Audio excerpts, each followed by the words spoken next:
Hey, welcome to the Sloth-Worx YouTube channel. We're back. It's been a while. It's been a few minutes, but work's been busy, so it is what it is. Anyway, today we figured I would show y'all how we make some fish tacos. We're gonna start by making the coleslaw. It's a couple hours left till dinner time. Got our fish thawing out at sheephead. Works with pretty much any kind of fish. First thing you need is cabbage. Pick you out a good pretty one.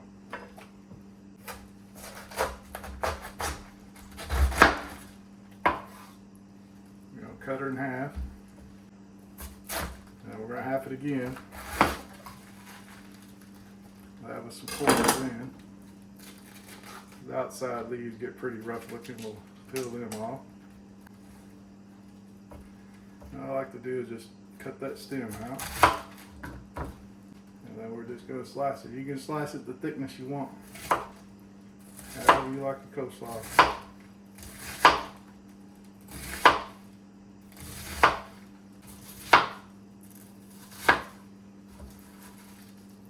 We like to go pretty rustic on ours. We're not highly trained, highly paid chefs, so no sense in getting carried away with it.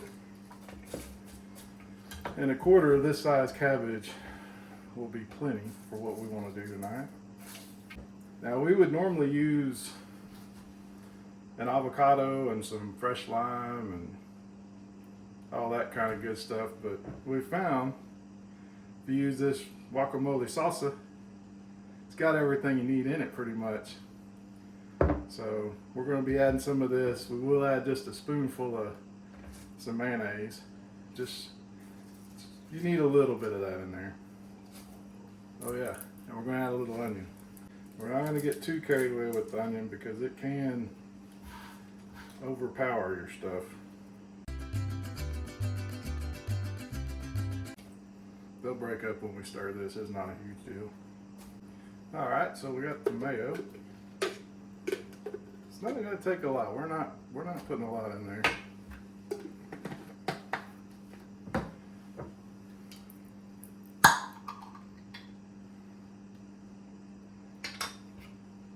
And use however much you want in there. Make it to your taste. So I have a feeling I will be adding more. Alright, for seasonings, a little bit of black pepper, some adobo powder, and it's a Fiesta brand fajita seasoning.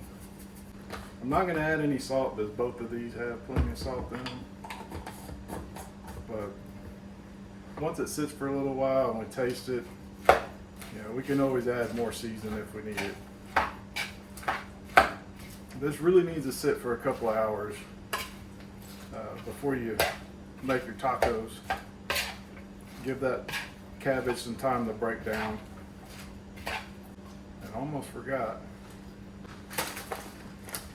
some cilantro. We buy it fresh, wash it, chop it, and stash it in the freezer. Works great. Then you always have it on hand that way. Alright, as you can see, everything's nicely coated. Got some cilantro in there. Give her a little taste test.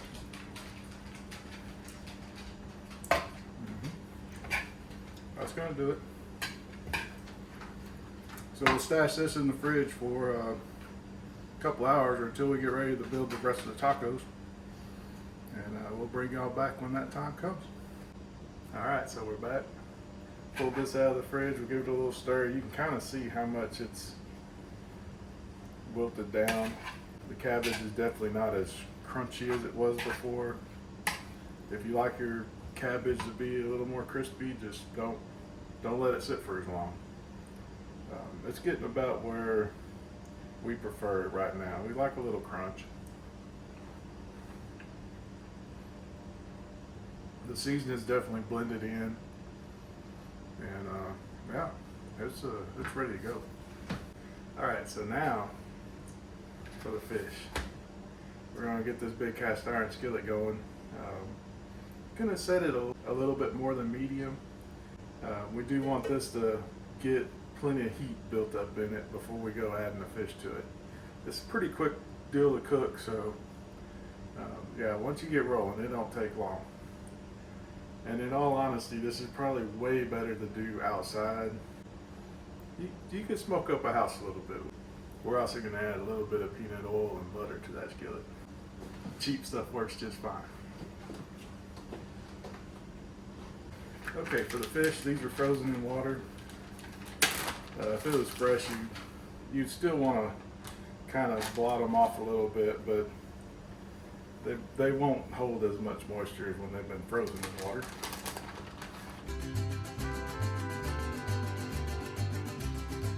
And if you don't know, sheephead is a great fish.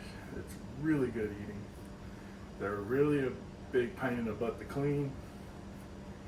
I had a video on that, but GoPro issues didn't make it. Maybe next time. We'll get it next time, maybe. We want to pull as much moisture out of these as we can possibly get. So what I like to do is coat these fish fillets with a little butter. It'll help the seasoning stick, and I don't know, just adds to it. So it doesn't have to be super thick.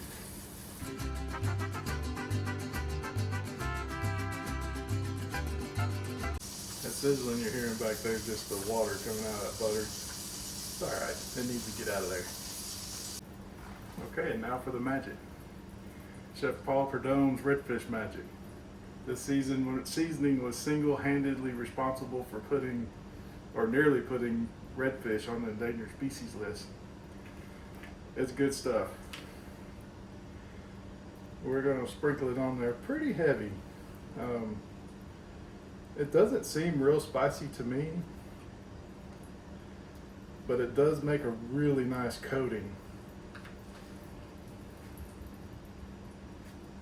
And I'm just going to do these first few pieces we're going to put in there, and we'll get them other two in a second.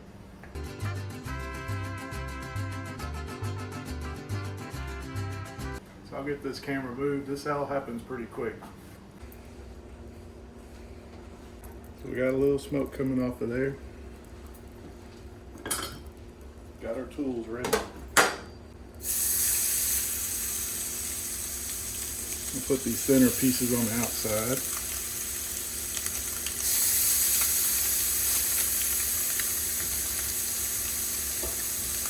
You could just season one side and then go over the other while they're in the skillet, however you want to do it.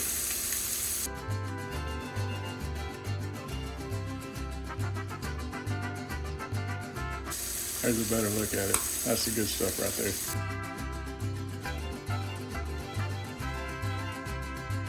We'll add a little butter as this goes on.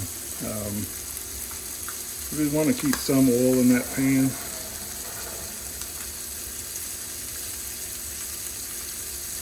And we still have two pieces to cook when those come out, so definitely want to just kind of keep that rolling in. And while that's cooking, we're going to get our tortilla pan going.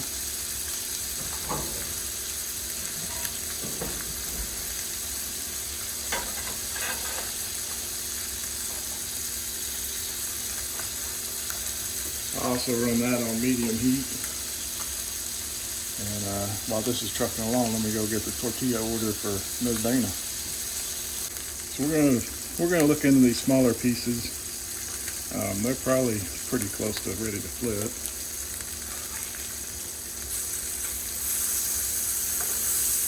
Oh yeah.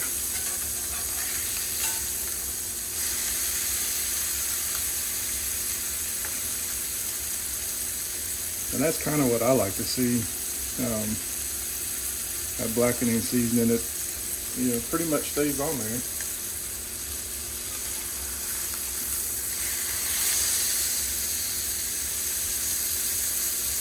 The fish doesn't stick to the pan. It's really great.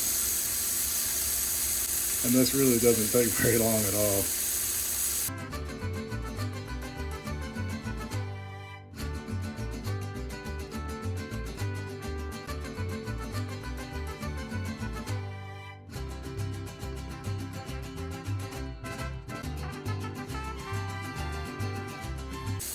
Now I do like starting with the thinner pieces first. That gives that skillet a little bit more time to heat up if it wasn't already fully up to temp.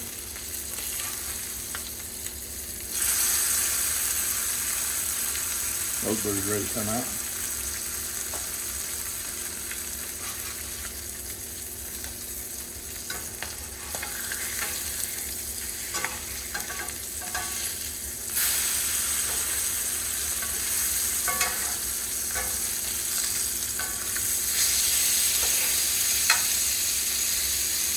Get that backside just a little more. You can kind of see how that seasoning almost makes like a crispy crust.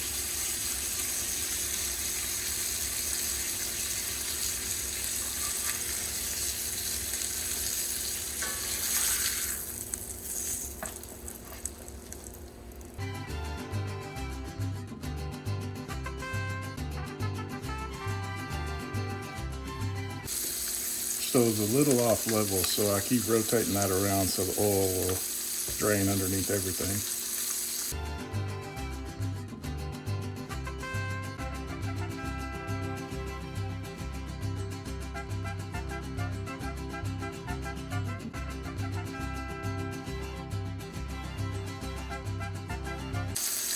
So while this fish is cooking, you can kind of see where that color's turning from the pink fleshy to white. So you can kind of keep a pretty good gauge of where you're at doneness wise just by watching that. I like letting it get up past about half, and then we'll flip it over and do this other side, which that's getting close. It's real close.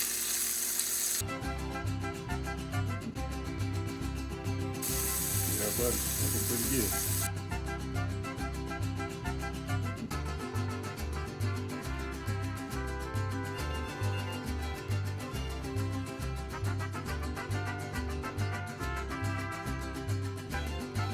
We're not going to add any more oil with these. These are our last two pieces. You can still see plenty of grease popping around the outside edge of them. Matter of fact, they're just about done.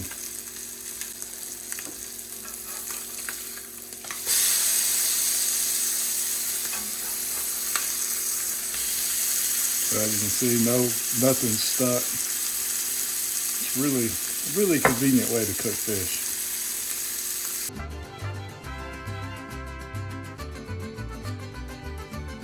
All right, I'll finish up them tortillas and we'll bring y'all right back. All right, so here we go. Got our fish done. Tortillas warmed up. Dana prefers flour. Got her some flour. I like corn. So yeah, assembly time. However you prefer to do it. I'm just going to break some up on here. A couple of pieces. Actually, we got to give this a taste test.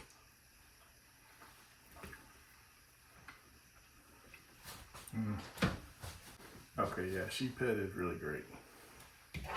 Give this a little stir around.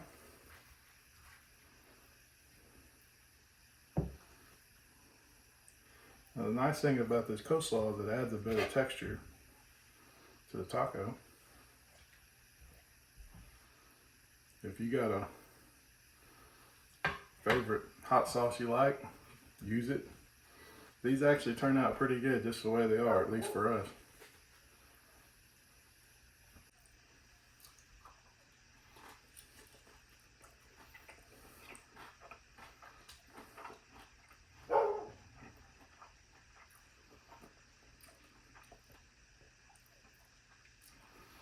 They're great. A little crunch from that cabbage. That savory coleslaw is really good. You really pick up the lime and the avocado and stuff that was in that hot sauce. You gotta try these. Really, really awesome. It doesn't take very long at all. I bet this whole thing took 30 minutes maybe. So give it a try, enjoy, and we'll catch y'all on the next one.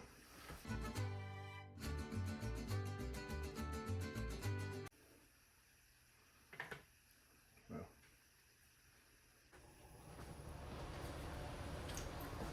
Turn this sucker off so I can really get after eating it.